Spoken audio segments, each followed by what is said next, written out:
नमस्कार दोस्तों, स्वागत है आपका मेरे YouTube चैनल हिंदी कथा कहानियाँ और हिंदी कथा साहित्य संचन में। आज मैं आपके सामने मुंशी प्रेमचंद जी द्वारा लिखी हुई एक बहुत ही प्यारी कहानी लेकर आई हूँ, जिसका नाम है ईदगाह। रमज़ान के पूरे 30 रोज़ों के बाद ईद आई है। कितना मनोहर, कितना सुहावना प्रभाव है।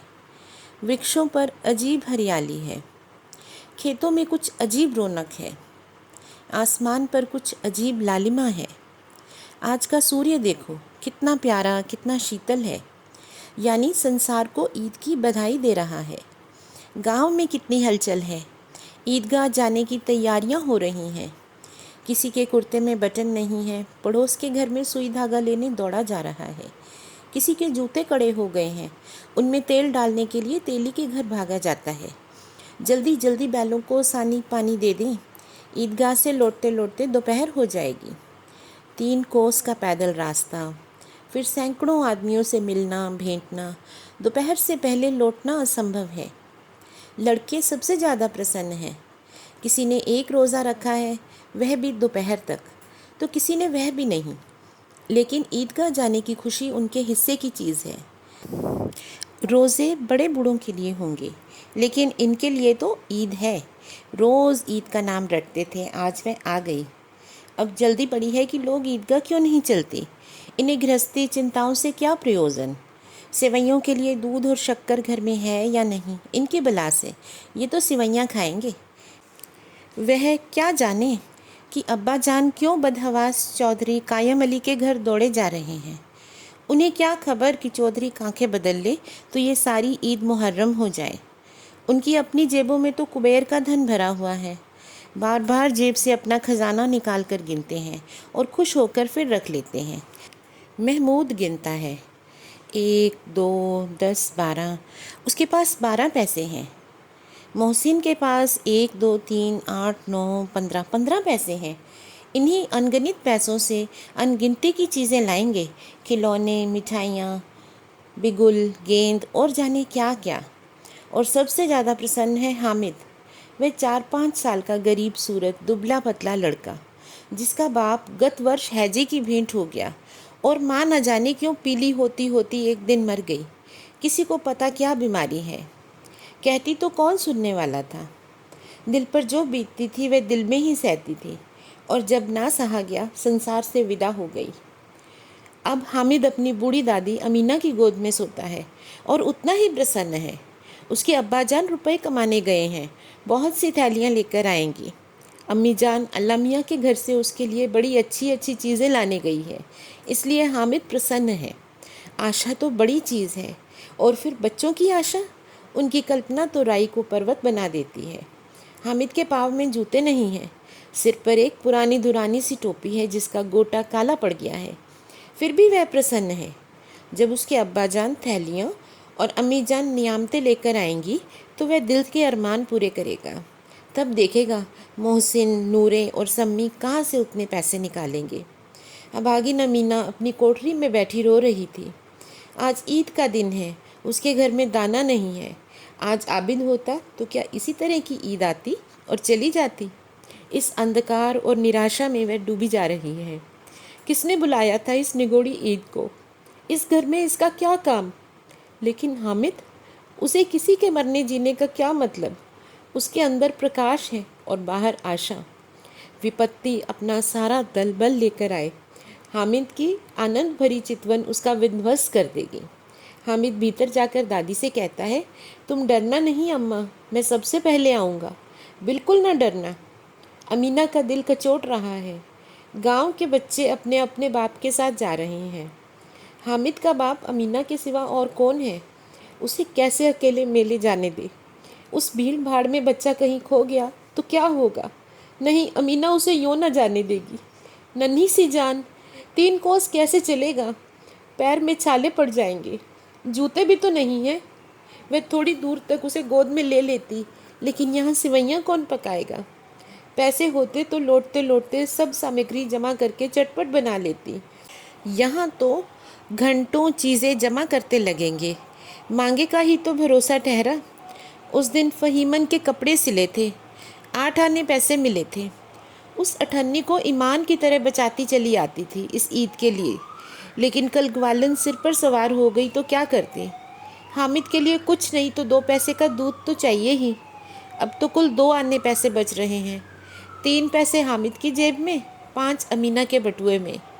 यही तो बिसात है और ईद का त्योहार। अल्लाह ही बेड़ा पार लगाए। धोबिन, नाइन, मेहतरानी, चुड़िहाइन सभी तो आएंगी, सभी को सेवैयाँ चाहिए। और थोड़ा किसी की आंखों को नहीं लगता, किस किस से मुंह चुराएगी। और मुंह क्यों चुराए, साल भर का त्योहार है। ज़िंदगी खैरियत से रहे, उनकी तकदीर भी तो उसी के साथ है। बच्चे को खुदा सलामत रखे, ये दिन भी कट जाएंगे। गांव से मेला चला और बच्चों के साथ हामिद भी चला जा रहा था। कभी सब के सब दौड़कर आगे निकल जाते, फिर किसी पेड़ के नीचे खड़े होकर साथ वालों का इंतज़ार करते। यह लोग इतने धीरे धीरे क्यों चल रहे हैं। हामिद के पैरों में तो जैसे पर लग गए। वह कभी थक सकता है। शहर का दामन आ गया। सड़क के दोनों ओर अमीरों के बगीचे हैं। पक्की 4 दीवारी बनी हुई है। पेड़ों में आम, लीचियाँ लगी हुई हैं। कभी कभी कोई लड़का कंकड़ी उठाकर आम पर निशाना लगाता है और माली अंदर से गाली देता हुआ निकलता है। लड़के वहाँ से एक फलांग पर हैं, खूब हंस रहे हैं। माली को कैसा उल्लू बनाया। बड़ी बड़ी इमारतें आने लगीं। यह अदालत है, यह कॉलेज है, यह क्लब घर है। इतने बड़े कॉलेज में कितने लड़के पढ़ते होंगे। सब लड़के नहीं है जी, बड़े बड़े आदमी हैं सच। उनकी बड़ी बड़ी मूछें हैं। इतने बड़े हो गए अभी तक पढ़ने जाते हैं। ना जाने कब तक पढ़ेंगे और क्या करेंगे पढ़कर। हामिद के मदरसे में 2-3 बड़े बड़े लड़के हैं, बिल्कुल 3 कौड़ी के। रोज़ मार खाते हैं, काम से जी चुराने वाले। इस जगह भी तो उसी तरह के लोग होंगे और क्या। क्लब घर में जादू होता है, सुना है। यहाँ मुर्दों की खोपड़ियाँ दौड़ती हैं और बड़े बड़े तमाशे होते हैं, पर किसी को अंदर नहीं जाने देते। वह शाम को साहब लोग खेलते हैं, बड़े बड़े आदमी खेलते हैं, मूँछों दाढ़ी वाले। और मेमे भी खेलती हैं सच। हमारी अम्मा को यह दे दो, क्या नाम है, बैट, तो उसे पकड़ ही न सके, घुमाते ही लुढ़क जाए। महमूद ने कहा, हमारी अम्मा जान का तो हाथ कांपने लगे, अल्लाह कसम। मोहसिन बोला, चलो मनो आटा पीस डालती हैं, जरा सा बैट पकड़ लेंगी तो हाथ कांपने लगेंगे। सैकड़ों घड़े पानी रोज निकालती हैं, 5 घड़े तो तेरी भैंस पी जाती है। किसी मेम को 1 घड़ा पानी भरना पड़े तो आंखों में अंधेरी आ जाए। तो महमूद बोला, लेकिन दौड़ती तो नहीं, उछल कूद तो नहीं कर सकती। मोहसिन ने बोला, हाँ उछल कूद तो नहीं कर सकती, लेकिन उस दिन मेरी गाय खुल गई थी और चौधरी के खेत में जा पड़ी थी। अम्मा इतना तेज़ दौड़ी कि मैं उन्हें ना पा सका, सच कहता हूँ। फिर थोड़ा आगे चले, हलवाइयों की दुकानें शुरू हो गईं। आज खूब सजी हुई थी। इतनी मिठाइयाँ कौन खाता है। देखो ना, एक एक दुकान पर मनो मिठाइयाँ हैं। सुना है रात को जिन्नात आकर खरीद ले जाते हैं। अब्बा कहते थे आधी रात को एक आदमी हर दुकान पर जाता है और जितना माल बचा होता है सब तुलवा लेता है। सचमुच के रुपए देता है, बिल्कुल ऐसे ही रुपए। हामिद को यकीन ना आया, ऐसे रुपए जिन्नात को कहाँ से मिल जाएंगे। मोहसिन ने कहा, जिन्नात को रुपए की क्या कमी, जिस खजाने में चले जाएं मिल जाएंगे। लोहे के दरवाजे तक उनको नहीं रोक सकते जनाब, आप हैं किस फेर में। हीरे जवाहरात तक उनके पास रहते हैं। जिससे खुश हो जाएं उसे टोकरों जवाहरात दे दिए। अभी यहाँ बैठे हैं, 5 मिनट में कलकत्ता पहुँच जाए। हामिद ने फिर पूछा, जिन्नात बहुत बड़े बड़े होते हैं। मोहसिन ने कहा, हाँ, एक एक सिर आसमान के बराबर होता है जी। ज़मीन पर खड़े हो जाएं तो सिर आसमान में जा लगे, मगर चाहे तो एक लोटे में घुस जाए। तो हामिद बोला, लोग उन्हें कैसे खुश करते होंगे, कोई मुझे एक मंत्र बता दे तो एक जिन को खुश कर लूँ। तो मोहसिन बोला, अब यह तो ना जानता, लेकिन चौधरी साहब के काबू में बहुत से जिन्नात हैं। कोई चीज़ चोरी जाए, चौधरी साहब उसका पता लगा देंगे और चोर का नाम बता देंगे। जुमराती का बचवा उस दिन खो गया था। 3 दिन हैरान हुए, कहीं ना मिला। तब झक मारकर चौधरी के पास गए। चौधरी ने तुरंत बता दिया, मवेशी खाने में है, और वहीं मिला। जिन्नात आकर उन्हें सारे जहान की खबर दे देते हैं। अब उनकी समझ में आया कि चौधरी के पास इतना धन क्यों है और क्यों उसका इतना सम्मान है। आगे चले, यह पुलिस लाइन है। यहाँ सब कांस्टेबल कवायद करते हैं, रेटन 5-4 रात को बेचारे घूम घूम कर पहरा देते हैं, नहीं तो चोरियां हो जाए। मोहसिन ने प्रतिवाद किया, ये कांस्टेबल पहरा देते हैं, तभी तुम लोग जानते हो अजी हजरत, ये चोरी करते हैं। शहर के जितने चोर डाकू हैं सब इनके मोहल्ले में जाकर जागते रहो पुकारते हैं, तभी इन लोगों के पास बराबर रुपए आते हैं। मेरे मामू एक थाने में कांस्टेबल हैं, 12 रुपये महीना पाते हैं, लेकिन 50 रुपये घर भेजते हैं। अल्लाह कसम, मैंने एक बार पूछा था, मामू आप इतने रुपए कहाँ से पाते हैं? तो हंसकर बोले, बेटा अल्लाह देता है। फिर आप ही बोले, हम लोग चाहें तो एक दिन में लाखों कमा लें, हम तो इतना ही लेते हैं जिसमें अपनी बदनामी ना हो और नौकरी ना जाए। हामिद ने पूछा, यह लोग चोरी करवाते हैं और कोई इन्हें पकड़ता नहीं? मोहसिन उनकी नादानी पर दया दिखाकर बोला, अरे पागल, इन्हें कौन पकड़े? पकड़ने वाले तो ये खुद हैं, लेकिन अल्लाह इन्हें सज़ा भी खूब देता है। हराम का माल हराम में जाता है।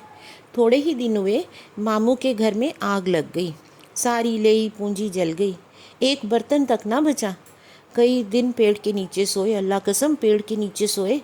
फिर जाने कहाँ से 100 रुपये कर्ज लाए तो बर्तन भांडे आए। तो हामिद ने पूछा, 100 तो 50 से ज़्यादा होते हैं। तो वह बोला, कहाँ 50, कहाँ 100, 50 एक थैली भर होता है, 100 तो 2 थैलियों में भी ना आए। एक बस्ती घनी होने लगी, ईदगाह जाने वालों की टोलियां नज़र आने लगी, एक से एक भड़कीले वस्त्र पहने हुए, कोई इक्के टांगे पर सवार, कोई मोटर पर, सभी इत्र में भरे हुए, सभी के दिलों में उमंग। ग्रामीणों का ये छोटा सा दल अपनी विपन्नता से बेखबर संतोष और धैर्य में मगन जा रहा था। बच्चों के लिए नगर की चीज़ें बड़ी अनोखी थी, जिस चीज़ की ओर ताकते ताकते ही रह जाते। पीछे से हॉर्न की आवाज़ आने पर भी न चेतते। हामिद तो मोटर के नीचे आते आते बचा। सहसा ईदगाह नजर आई। ऊपर इमली की घने पेड़ों की छाया है, नीचे पक्का फर्श है जिस पर जाजम बिछा हुआ है, और रोज़ेदारों की पंक्तियाँ एक के पीछे एक ना जाने कहाँ तक चली गई हैं, पक्की जगत के नीचे तक जहाँ जाजम भी नहीं है। नए आने वाले आकर पीछे की कतार में खड़े हो जाते हैं। आगे जगह नहीं है। यहाँ कोई धन और पद नहीं देखता। इस्लाम की निगाह में सब बराबर हैं। इन ग्रामीणों ने भी वजू किया और पिछली पंक्ति में खड़े हो गए। कितना सुंदर संचालन है, कितनी सुंदर व्यवस्था। लाखों सिर एक साथ सिजदे में झुक जाते हैं और सब के सब एक साथ खड़े हो जाते हैं, एक साथ झुकते हैं, एक साथ खड़े हो जाते हैं। कई बार यही क्रिया होती है, जैसे बिजली की लाखों बत्तियां एक साथ प्रदीप्त हों और एक साथ बुझ जाएं। यही क्रम चलता रहा। कितना अपूर्व दृश्य था, जिसकी सामूहिक क्रियाएं, विस्तार और अनंतता हृदय को श्रद्धा, गर्व और आत्मानंद से भर देती थी। मानो भ्रातृत्व का एक सूत्र इन सभी आत्माओं को एक लड़ी में पिरोए हुए है। नमाज खत्म हो गई, लोग आपस में गले मिल रहे हैं। तब मिठाई और खिलौनों की दुकानों पर धावा होता है। ग्रामीणों का यह दल इस विषय में बालकों से कम उत्साही नहीं है। यह देखो, हिंडोला है, एक पैसा देकर चढ़ जाओ। कभी आसमान पर जाते हुए मालूम होंगे, कभी ज़मीन पर गिरते हुए। ये चरखी है, लकड़ी के हाथी, घोड़े, ऊँट छड़ों में लटके हुए हैं। एक पैसा देकर बैठ जाओ और 25 चक्रों का मजा लो। मोहसिन, महमूद और नूरे और सम्मी इन घोड़ों, ऊँटों पर बैठते हैं। हामिद दूर खड़ा है। 3 ही पैसे तो हैं उसके पास।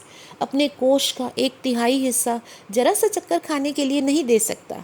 सब चरखियों से उतरते हैं, अब खिलौने लेंगे। उधर दुकानों की कतारें लगी हुई हैं, तरह तरह के खिलौने हैं। सिपाही और गुजरिया, राज, वकील, भिश्ती, धोबिन, साधु, वे कितने खूबसूरत खिलौने हैं। अब बोले के बोले।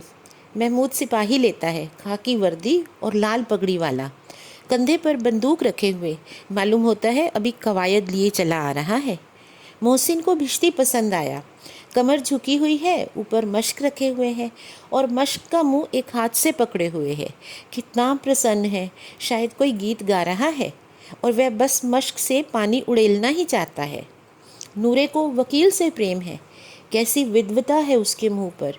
काला चोगा, नीचे सफ़ेद अचकन, और अचकन के सामने की जेब में पड़ी सुंदर घड़ी, सुंदर जंजीर, एक हाथ में कानून का पोथा लिए हुए, मालूम होता है अभी किसी अदालत से जिरह या बहस किए चले आ रहे हैं। यह सब 2-2 पैसे के खिलौने हैं। हामिद के पास कुल 3 पैसे हैं। इतने महंगे खिलौने वह कैसे ले? खिलौना कहीं हाथ से छूट पड़े तो चूर चूर हो जाए, जरा पानी पड़े तो रंग घुल जाए। ऐसे खिलौने लेकर वह क्या करेगा? किस काम के हैं? मोहसिन कहता है मेरा भिश्ती रोज पानी दे जाएगा सांझ सवेरे। महमूद कहता है और मेरा सिपाही घर का पहरा देगा, कोई चोर ना आएगा, और आया भी तो फौरन अपनी बंदूक से फायर कर देगा। तो नूरे कहता है मेरा वकील खूब मुकदमे लड़ेगा। और सम्मी भी पीछे क्यों रहे, बोली मेरी धोबिन रोज कपड़े धोएगी। हामिद खिलौनों की निंदा करता है, मिट्टी के ही तो हैं, गिरे तो चकनाचूर हो जाएंगे। लेकिन ललचाई हुई आंखों से खिलौनों को देख रहा है और चाहता है कि जरा देर के लिए उन्हें हाथ में ले ले। उसके हाथ अनायास ही लपकते हैं। लेकिन लड़के इतने त्यागी नहीं होते, विशेषकर जब नया शौक है। हामिद ललचाता रह जाता है। खिलौनों के बाद मिठाइयाँ आती हैं। किसी ने रेवड़ियाँ ली हैं, किसी ने गुलाब जामुन, किसी ने सोहन हलवा। मज़े से खा रहे हैं। हामिद बिरादरी से पृथक है। अभागे के पास 3 पैसे हैं, क्यों नहीं कुछ लेकर खाता? ललचाई आंखों से सब की ओर देखता है। मोहसिन कहता है हामिद रेवड़ी ले ले, कितनी खुशबूदार है। हामिद को संदेह हुआ, ये केवल एक विनोद है। मोहसिन इतना उदार नहीं है। लेकिन यह जानकर भी वह उसके पास जाता है। मोहसिन दोने से एक रेवड़ी निकालकर हामिद की ओर बढ़ाता है। हामिद हाथ फैलाता है और मोहसिन रेवड़ी अपने मुंह में रख लेता है। महमूद, नूरे, सम्मी सब खूब तालियां बजाकर हंसते हैं। हामिद खिसिया जाता है। मोहसिन अच्छा अब की ज़रूर देंगे हामिद, अल्लाह कसम लेना। हामिद बोला रखे रहो, क्या मेरे पास पैसे नहीं हैं? सम्मी ने कहा 3 ही तो पैसे हैं, 3 पैसों में क्या क्या लोगे? इस पर महमूद बोला हमसे गुलाब जामुन ले लो हामिद, मोहसिन तो बदमाश है। हामिद बोला मिठाई कौन बड़ी नेमत है, किताब में इसकी कितनी बुराइयां लिखी हैं। तो मोहसिन बोला लेकिन दिल में तो कह रहे होगे मिले तो खा लें, अपने पैसे क्यों नहीं निकालते? महमूद बोला हम समझते हैं इसकी चालाकी, जब हमारे सारे पैसे खर्च हो जाएंगे तो हमें ललचा ललचा कर खाएगा। मिठाइयों के बाद कुछ दुकानें लोहे की चीज़ों की, कुछ गिल्ट और कुछ नकली खिलौनों की थी। लड़कों के पास यहाँ कोई आकर्षण ना था, वे सब आगे बढ़ जाते हैं। हामिद लोहे की दुकान पर रुक जाता है।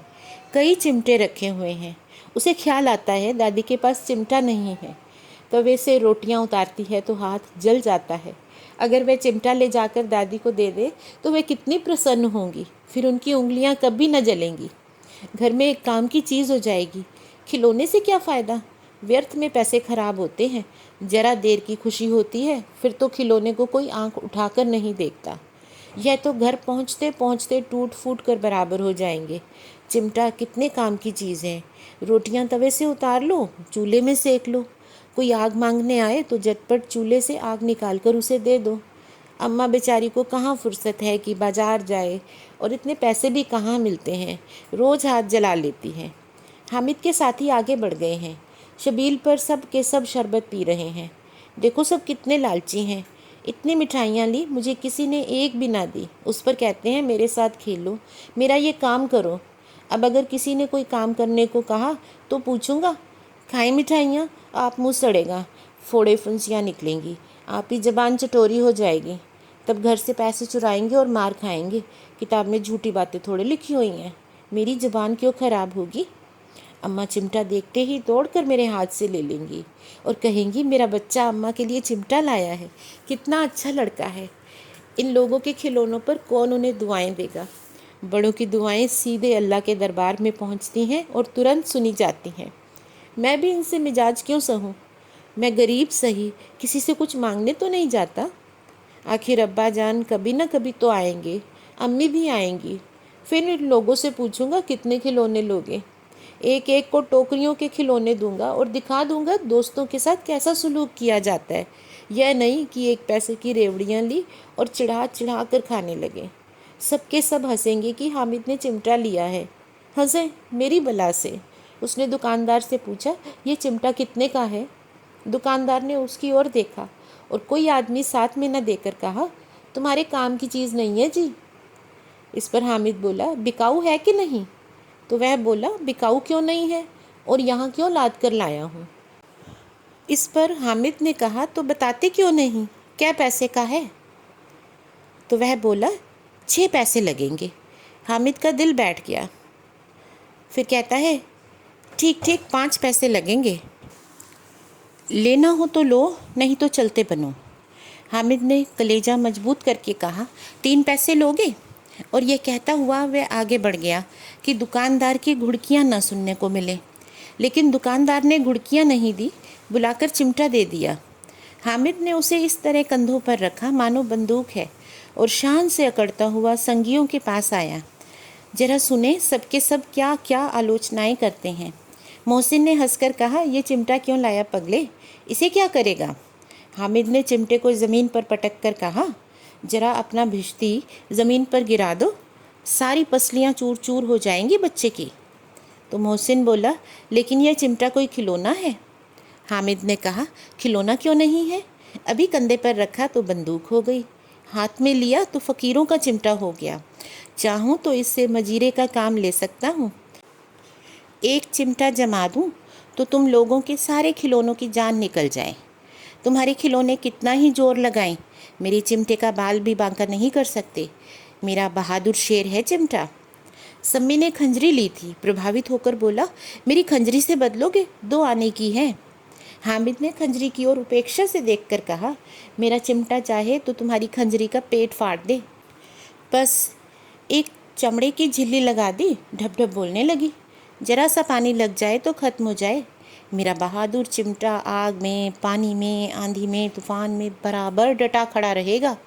चिमटे ने सभी को मोहित कर दिया। अब पैसे किसके पास धरे हैं, फिर मेले से कितनी दूर निकल आए हैं, कब के बज गए हैं। धूप तेज हो रही है, घर पहुंचने की जल्दी हो रही है। बाप से जिद भी करें तो चिमटा नहीं मिल सकता। हामिद है बड़ा चालाक, इसीलिए बदमाश ने अपने पैसे बचा रखे थे। अब बच्चों के 2 दल हो गए हैं, मोहसिन, महमूद, सम्मी और नूरे एक तरफ हैं और हामिद अकेला दूसरी तरफ। शास्त्रार्थ हो रहा है। सम्मी तो विधर्मी हो गया है, दूसरी पक्ष में जा मिला है। लेकिन मोहसिन, महमूद और नूरे भी हामिद से 1-1 साल, 2-2 साल बड़े होकर भी हामिद के आघातों से आतंकित हो उठे थे। उसके पास न्याय का बल है और नीति की शक्ति। एक और मिट्टी है, दूसरी ओर लोहा, जो इस वक्त अपने को फौलाद कह रहा है। वह अजेय है, घातक है। अगर कोई शेर आ जाए तो मियाँ भिश्ती के छक्के छूट जाएं और मियाँ सिपाही मिट्टी की बंदूक छोड़कर भागें। वकील साहब की तो नानी मर जाएगी, चोगे में मुंह छिपाकर ज़मीन पर लेट जाएंगे। मगर यह चिमटा, ये बहादुर, ये रुस्तमे हिंद लपक कर शेर की गर्दन पर सवार हो जाएगा और उसकी आंखें निकाल लेगा। मोहसिन ने एड़ी चोटी का जोर लगाकर कहा, अच्छा पानी तो नहीं भर सकता। और हामिद ने चिमटे को सीधा खड़ा करके कहा, भिश्ती को एक डांट लगाएगा तो दौड़ा हुआ पानी लाकर उसके द्वार पर छिड़कने लगेगा। मोहसिन परास्त हो गया, पर महमूद ने कुमुक पहुंचाई, अगर बच्चों पकड़े जाएं तो अदालत में बंधे बंधे फिरेंगे, तब तो वकील साहब के पैरों में पड़ेंगे। हामिद इस प्रबल तर्क का कोई जवाब न दे सका। फिर उसने पूछा, हमें पकड़ने कौन आएगा। नूरे ने अकड़ कर कहा, यह सिपाही बंदूक वाला। इस पर हामिद मुंह चिढ़ाकर बोला, यह बेचारे हम बहादुर रुस्तमे हिंद को पकड़ेंगे। अच्छा लाओ अभी ज़रा कुश्ती हो जाए, इसकी सूरत देखकर दूर से भागेंगे, पकड़ेंगे क्या बेचारे। मोहसिन को एक नई चोट सूझ गई, तुम्हारे चिमटे का मुंह रोज़ आग में जलेगा। उसने समझा था कि हामिद लाजवाब हो जाएगा, लेकिन यह बात न हुई। हामिद ने तुरंत जवाब दिया, आग में बहादुर कूदते हैं जनाब, तुम्हारे ये वकील, सिपाही, भिश्ती लोंढियों की तरह घर में घुस जाएंगे। आग में वह काम है जो रुस्तमे हिंद ही कर सकता है। महमूद ने आखिरी जोर लगाया, वकील साहब कुर्सी मेज पर बैठेंगे, तुम्हारा चिमटा तो बावर्ची खाने में ज़मीन पर पड़ा रहने के सिवा और कर क्या सकता है। इस तर्क ने सम्मी और नूरे को भी सजी कर दिया। कितने ठिकाने की बात की है पट्टे ने, चिमटा बावर्ची खाने में पड़े रहने के अलावा और क्या कर सकता है। हामिद को कोई फड़कता हुआ जवाब न सूझा तो उसने धांधली शुरू की, मेरा चिमटा बावर्ची खाने में नहीं रहेगा, वकील साहब कुर्सी पर बैठेंगे तो जाकर उन्हें ज़मीन पर पटक देगा, उनका कानून उनके पेट में डाल देगा। बात कुछ बनी नहीं। बात गाली गलौज की थी, लेकिन कानून को पेट में डालने वाली बात छा गई। ऐसी छा गई कि तीनों सूरमा मुंह ताकते रह गए, मानो कोई काला कौवा किसी गंडे वाले कनकौवे को काट गया हो। कानून मुंह से बाहर निकालने की चीज़ है, उसको पेट के अंदर डाल दिया जाना बेतुकी सी बात होने पर भी कुछ नयापन रखती है। हामिद ने मैदान मार लिया। उसका चिमटा रुस्तमे हिंद है। अब इसमें मोहसिन, महमूद, नूरे, सम्मी, किसी को भी क्या आपत्ति हो सकती है। विजेता को हारने वालों से जो सत्कार मिलना स्वाभाविक है, वह हामिद को भी मिला। औरों ने 3-3, 4-4 आने पैसे खर्च दिए, पर कोई काम की चीज़ न ला सके। हामिद ने 3 पैसे में रंग जमा दिया। सच ही तो है, खिलौनों का क्या भरोसा, टूट फूट जाएंगे। हामिद का चिमटा तो बना रहेगा बरसों। संधि की शर्तें तय होने लगी। मोहसिन ने कहा, जरा अपना चिमटा दिखाओ, हम भी तो देखें। तुम हमारे भिश्ती को लेकर देखो। महमूद और नूरे ने भी अपने अपने खिलौने पेश किए। हामिद को इन शर्तों को मानने में कोई आपत्ति ना थी। चिमटा बारी बारी से सबके हाथ में गया और उनके खिलौने बारी बारी से हामिद के हाथ में आए। कितने खूबसूरत खिलौने हैं। हामिद ने हारने वालों के आंसू पोंछे। मैं तुम्हें चिढ़ा रहा था, सच में। ये चिमटा भला इन खिलौनों का क्या बराबरी करेगा। मालूम होता है अब बोले कि अब बोले। लेकिन मोहसिन की पार्टी को इस दिलासे से संतोष नहीं हुआ। चिमटे का सिक्का खूब बैठ गया था। चिपका हुआ टिकट अब पानी से नहीं छूट रहा है। मोहसिन बोला, लेकिन इन खिलौनों के लिए कोई हमें दुआ तो ना देगा। महमूद कहता है, दुआ को लिए फिरते हो, उल्टे मार ना पड़े। अम्मा ज़रूर कहेंगी मेले में यही मिट्टी के खिलौने मिले। हामिद को स्वीकार करना पड़ा। खिलौनों को देखकर किसी की माँ को इतनी खुशी ना होगी जितनी दादी चिमटे को देखकर खुश होंगी। 3 पैसों में ही तो उसे सब कुछ करना था, और उन पैसों से इन उपायों पर पछताने की उसे बिल्कुल ज़रूरत नहीं थी। और अब तो चिमटा रुस्तमे हिंद है और सभी खिलौनों का बादशाह। रास्ते में महमूद को भूख लगी। उसके बाप ने केले खाने को दिए। महमूद ने केवल हामिद को सांझी बनाया। उसके अन्य मित्र ताकते रह गए। यह उस चिमटे का प्रसाद था। 11 बजे गांव में हलचल मच गई। मेले वाले आ गए, मेले वाले आ गए। मोहसिन की छोटी बहन दौड़कर भिश्ती को उसके हाथ से छीन लेती है और मारे खुशी के जो उछली तो मियाँ भिश्ती नीचे आ रहे और सुरलोक से धारे। इस पर भाई बहन में खूब मारपीट हुई। दोनों खूब रोए। उसकी अम्मा ये शोर सुनकर बिगड़ी और दोनों को ऊपर से 2-2 चांटे और लगाए। मियाँ नूरे के वकील का अंत उनके प्रतिष्ठा अनुकूल इससे ज़्यादा गौरवमय हुआ। अब वकील साहब ज़मीन पर या ताक पर तो नहीं बैठ सकते। उसकी मर्यादा का विचार रखना होगा। सो दीवार में खूंटियाँ गाड़ी गई। उन पर लकड़ी का एक पटरा रखा गया और पटरे पर कागज़ का कालीन बिछाया गया। वकील साहब राजा भोज की भांति सिंहासन पर विराजे। नूरे ने उन्हें पंखा झलना शुरू किया। अब अदालतों में तो खर की टट्टियाँ और बिजली के पंखे रहते हैं, क्या यहाँ मामूली पंखा भी ना हो? कानून की गर्मी दिमाग पर चढ़ जाएगी कि नहीं? बांस का पंखा आया और नूरे हवा करने लगा। मालूम नहीं पंखे की हवा से या पंखे की चोट से वकील साहब स्वर्ग लोक से मृत्यु लोक में आ गिरे। उनका माटी का चोला माटी में मिल गया। फिर बड़े ज़ोर शोर से मातम हुआ और वकील साहब की अस्थियां घूरे पर डाल दी गई। अब रहा महमूद का सिपाही। उसे चटपट गांव का पहरा देने का चार्ज मिल गया। लेकिन पुलिस का सिपाही कोई साधारण व्यक्ति तो नहीं जो अपने पैरों चले, वह तो पालकी पर चलेगा। एक टोकरी आई, उसमें कुछ लाल रंग के फटे पुराने चिथड़े बिछाए गए, जिसमें सिपाही साहब आराम से लेटे। नूरे ने यह टोकरी उठाई और अपने द्वार का चक्कर लगाने लगा। उसके दोनों छोटे भाई सिपाही की तरह सोने वालों जागते लहो पुकारते चलते थे, मगर रात तो अंधेरी थी। नूरे को ठोकर लग जाती है, टोकरी उसके हाथ से छूटकर गिर जाती है और मियाँ सिपाही अपनी बंदूक लिए ज़मीन पर आ जाते हैं। उनकी एक टांग में विकार आ जाता है। महमूद को आज ज्ञात हुआ कि वह अच्छा डॉक्टर है। उसको ऐसा मलहम मिला है जिससे वह टूटी टांग को आनन फानन जोड़ सकता है। केवल गूलर का दूध चाहिए। गूलर का दूध आता है, टांग जवाब दे देती है। शल्य क्रिया असफल हुई, तब उसकी दूसरी टांग भी तोड़ देते हैं। अब कम से कम एक जगह आराम से तो बैठ सकता है। एक टांग से तो न चल सकता था न बैठ सकता था। अब ये सिपाही सन्यासी हो गया है और अपनी जगह पर बैठा बैठा पहरा देता है। कभी कभी देवता भी बन जाता है और उसके सिर का झालरदार साफा खुरच दिया जाता है। अब उसका जितना चाहे रूपांतर चाहे कर लो। कभी कभी तो उससे बाट का काम भी लिया जाता है। अब मियाँ हामिद का हाल सुनिए। अमीना उसकी आवाज़ सुनते ही दौड़ी और उसे गोद में उठाकर प्यार करने लगी। सहसा उसके हाथ में चिमटा देखकर वह चौंकी। ये चिमटा कहाँ से लिया? मैंने मोल लिया है। के पैसे में? तो हामिद ने कहा 3 पैसे में। बूढ़ी अमीना ने छाती पीट ली। ये कैसा बेसमझ लड़का है। दोपहर हुआ, कुछ खाया ना पिया, लाया क्या चिमटा? सारे मेले में तुझे और कोई चीज़ ना मिली जो ये चिमटा उठा लाया? हामिद ने अपराधी भाव से कहा, तुम्हारी उंगलियां तवे से जल जाती हैं, इसलिए मैंने इसे ले लिया। बूढ़ी का क्रोध तुरंत स्नेह में बदल गया, और स्नेह भी वह नहीं जो प्रगल्भ होता है और अपनी सारी कसक शब्दों में बिखेर देता है। यह मूक स्नेह था, खूब ठोस, रस और स्वाद से भरा हुआ। बच्चे में कितना वैराग, कितना सद्भाव और कितना विवेक है। दूसरों को खिलौने लेते और मिठाई खाते देख इसका मन कितना ललचाया होगा। इतना जब्त इससे हुआ कैसे? वहाँ भी इसे अपनी बूढ़ी दादी की याद बनी रही। अमीना का मन गदगद हो गया। और अब एक विचित्र बात हुई, हामिद के इस चिमटे से भी विचित्र। बच्चे हामिद ने बूढ़े हामिद का पार्ट खेला था। बुढ़िया अमीना बालिका अमीना बन गई। वह रोने लगी, दामन फैलाकर हामिद को दुआएं देती जाती थी और आंखों से आंसू की बड़ी बड़ी बूंदें गिराती जाती थी। हामिद बेचारा इसका रहस्य क्या समझता।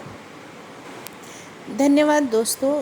और इसी तरह की और भी कई अच्छी अच्छी कहानियाँ सुनने के लिए आप मेरे इस चैनल के साथ जुड़ सकते हैं।